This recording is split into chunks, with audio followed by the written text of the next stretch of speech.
పత్రికా సమావేశాలకు కూడా ఎవరు పడితే వాడు లోపలికి వచ్చేసి మీకంటే ముందల కుర్చీలో కూర్చుంటాడు. ఇంతకుముందు నేను చూస్తున్నాను, ఒక 15 సంవత్సరాల క్రితం నేను ప్రజాప్రతినిధిగా ఎన్నికైనప్పుడు పత్రికా సమావేశాలు పెడితే సీనియర్ రాగానే సీనియర్ జర్నలిస్ట్ ఏ పేపర్ అన్నా ఉండని, లేకపోతే ఏ టీవీ అన్నా ఉండని, జూనియర్స్ ఎవరైనా ఉంటే సీనియర్స్ వస్తే ముందల సీట్లో కూర్చున్న వాళ్ళు కూడా లేచి వాళ్ళకి సీట్ ఇచ్చి వెనక్కి వెళ్ళి కూర్చునే వాళ్ళు. ఒకవేళ సీట్ లేకపోతే పక్కకు నించొని నోట్ చేసుకునేది.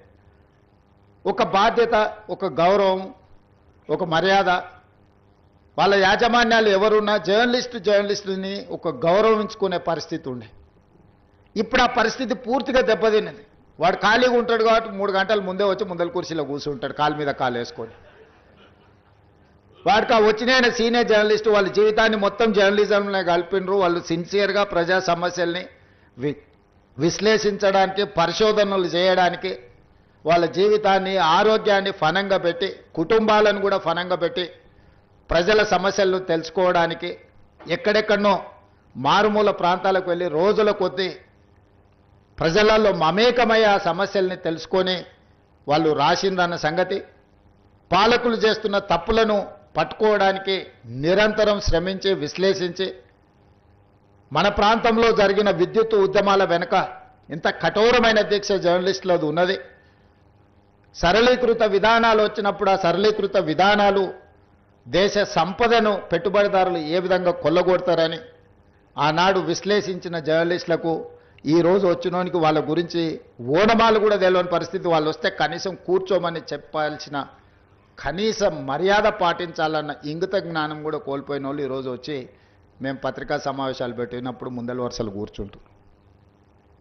కూర్చోవడం కూడా ధిక్కారంగా, మనమేదో లోకు అయినట్టు వాడేదో మన మీద పెత్తనాన్ని చెలాయించడానికి వచ్చినట్టు మన కళ్ళకు చూస్తుంటాడు. ఇంకా నువ్వు నమస్కారం పెడతలేవు, నన్ను చూసి తల ఉంచుకుంటలేవేందని. నాకైతే అప్పుడప్పుడు అనిపిస్తుంది దిగిపోయి పల్ల చెంపలు వలగొట్టాలని.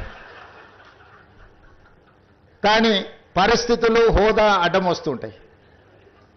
గతంలో జర్నలిస్టులను చూస్తే మర్యాద ఇచ్చి పలకరించి ప్రెస్ మీట్ అయిపోయిన తర్వాత వాళ్ళతో 10 నిమిషాలు మాట్లాడి మేము చెప్పిన దాంట్లో ఏమన్నా లోపాలు ఉన్నాయా, లేకపోతే మేము చెబుతున్న ఉద్దేశం ఇదే అని పాత్రికేయ మిత్రులకు నేను విజ్ఞప్తి చేస్తున్నా. మీరు డిఫరెన్షియేట్ చేయండి, వాళ్ళని వేరుగా కూర్చోబెట్టండి.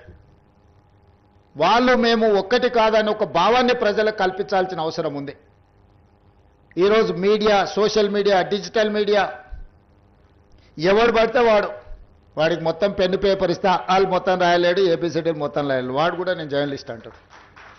ఏం జర్నలిస్ట్ అంటే నేను సోషల్ మీడియా జర్నలిస్ట్ని అంటాడు.